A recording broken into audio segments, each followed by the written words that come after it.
Hi everyone. Let's talk about cheer today. Cheer is one of those oils out of the emotions kit, and it's a blend with citrus oils and or citrusy scents like lemon myrtle as well, wild orange. But it also has those spicy oils like the clove, the star anise, the cinnamon, nutmeg. It's rounded with some vanilla bean extract and also has like a little bit of a flowery note from the Stravitz flower. And it's perfect. I mean, like all the emotion oils, it's perfect for the diffuser to change mood in the room, just give you a really good feeling, to get you into a relaxed but happy state of mind. And cheer has this warm, welcoming aroma. So I think it feels like a hug, but it feels like a friendly, welcoming hug. And if you know console, for example, which is also out of the emotions kit, this is more like really a consoling hug. But cheer, it's like, hey, friend, here you are. It's just a happy hug. And I think it's perfect in the morning before you get up, or the whole family gets up. I mean, somebody has to be the first, right, to start the diffuser.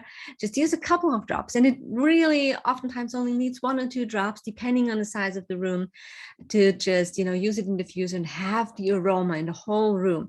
They're so intense in a good way, those emotion oils. And see what happens, how everybody reacts and responds to the day.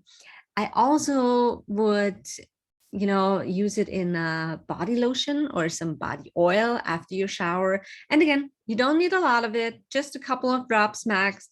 And this, especially if you start your morning this way, your whole state of mind is completely different. It's just uplifted.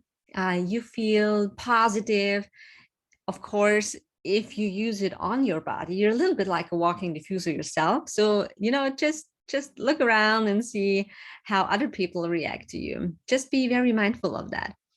Then you can, there's here on the slide, it says grumpy kids dilute accordingly and rub on bottoms of the feet. Of course you can do that. You can also put a little bit on their clothes. Sometimes when kids are in a grumpy mood, or at least that's the way in our home, they don't want to be oiled up, because I think it has a bit of an energy. Oh, here's an oil and I'm going to change how you feel right now. And sometimes when they're in a not so great mood, this is not what they want. They don't want to be changed by somebody. But, if you put a little bit on the clothes, or just put a little bit on yourself, and, when you're interacting with them, this gives it a whole different energy. Anyway, let me know what your experiences with cheer are. I think everybody who's used it so far can totally relate to me when I'm saying it just gives you, it puts your frown upside down. So if you're, feeling stuck, you're feeling like, oh, this is just such a drag of a day, cheer can completely turn this around and help you get into this positive and happy emotional state. Thank you for watching, and until next time.